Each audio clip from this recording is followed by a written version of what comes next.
Here's the thing. When you look at the brain itself, when you open it, I mean, you look at this. In there, we've got different regions. We've got, the part of the brain that is an ancient brain. It's called the lizard brain.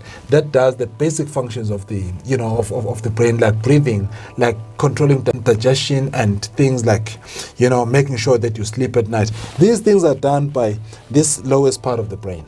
And then we've got the emotional brain.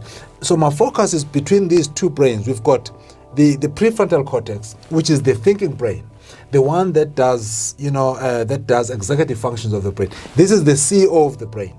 Otherwise, if this brain is not functioning, there's no planning taking place. There's no strategy taking place. There's no self-control taking place, because this acts like the brake system of the emotions. So because between the ancient brain is the part of the brain that is called the limbic system, the limbic brain.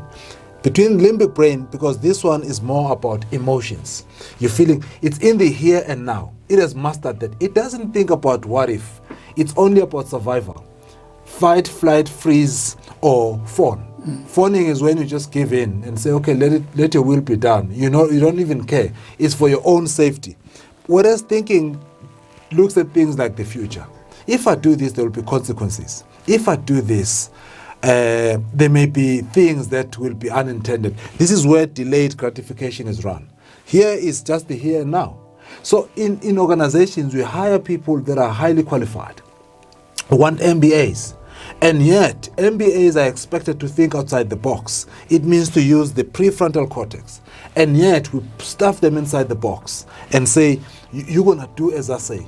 I mean, how many great minds are hired or employed by organizations, but they don't use them because they stuff them into boxes where they end up being emotional, where it's about survival. It's no longer about thinking, because this economy that we're in is knowledge economy.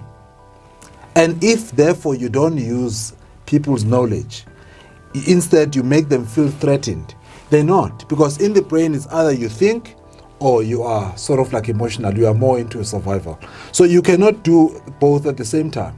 So we need leaders that are able to understand how the human brain works. Because for you, like you rightfully said as well, you need to be relaxed. You need to feel that I'm supported here. You need to feel that I belong here.